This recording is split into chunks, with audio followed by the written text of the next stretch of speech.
Julian's world was a symphony of grey. A brilliant concert pianist in his youth, he had crumbled under the pressure of a grand performance, his hands freezing on the keys in front of a sold-out hall. Now, in his late 20s, he played not for acclaim, but for a few coins in his old, worn-out hat at Meadow Creek Park. Julian was a tall man with a lean frame, his skin a smooth, deep brown, and his hands, though scarred by past anxiety, still held a beautiful grace. He wore simple, dark clothes that helped him blend into the background, a stark contrast to the flamboyant stage life he once craved. His silent grief was a heavy cloak he wore daily. Meadow Creek Park was a sanctuary, a sliver of green in the concrete jungle. It was here, on a slightly out-of-tune public piano, that Julian found solace.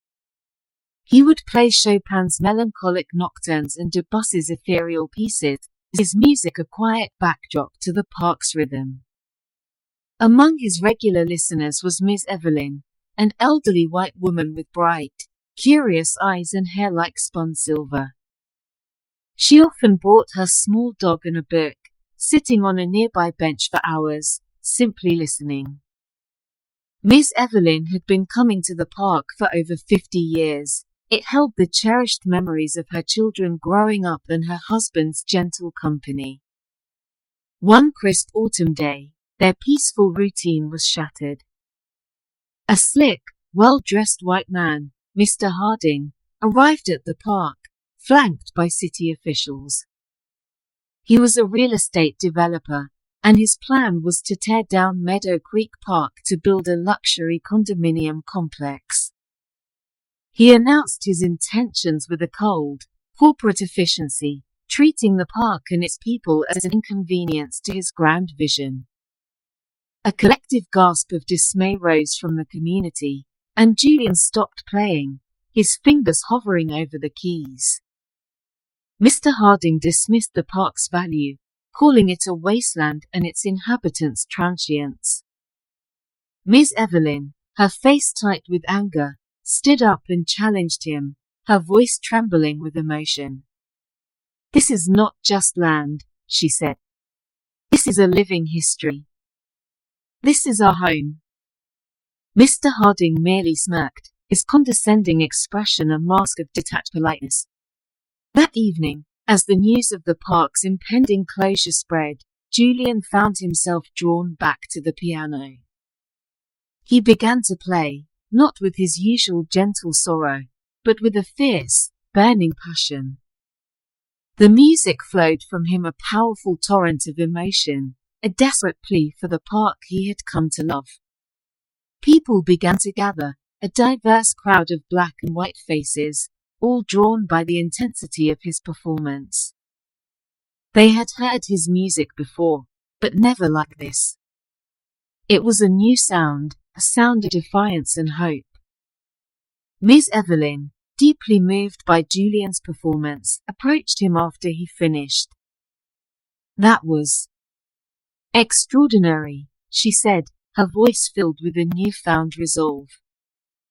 She had heard of his past failure from a park regular who knew of his old career. Miss Evelyn, a woman of means and connections, saw an opportunity. "You can't just play for us," she told him.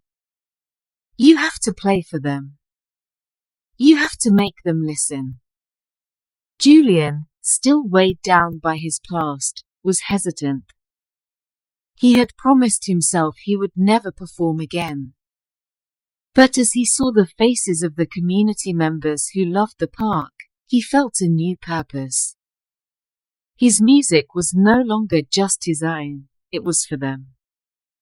With Miss Evelyn's help, they organized a public rally and a demonstration at the City Hall meeting. They used Julian's music to tell the story of the park. Julian's performances at the rally were powerful, the crowd growing with each note, both black and white people coming together, all united by his melody. He played pieces that spoke of loss and healing, of struggle and triumph. His hands, once frozen by fear, now moved with a purpose born of conviction.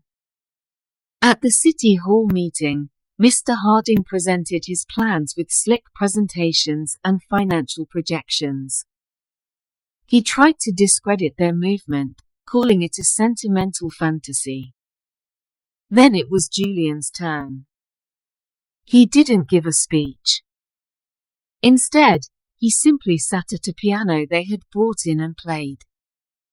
He played a piece that he had composed himself, a melody that started with the gentle, rhythmic sounds of the park children's laughter, rustling leaves, the quiet murmur of conversations.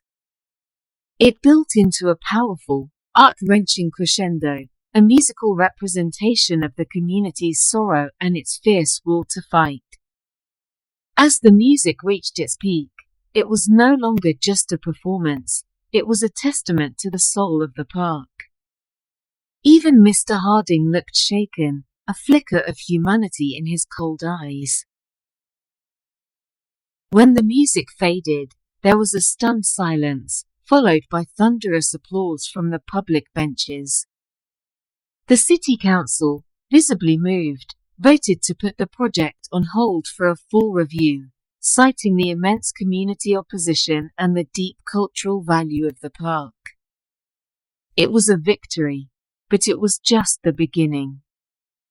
Julian, no longer a busker but a hero of the community, continued his fight.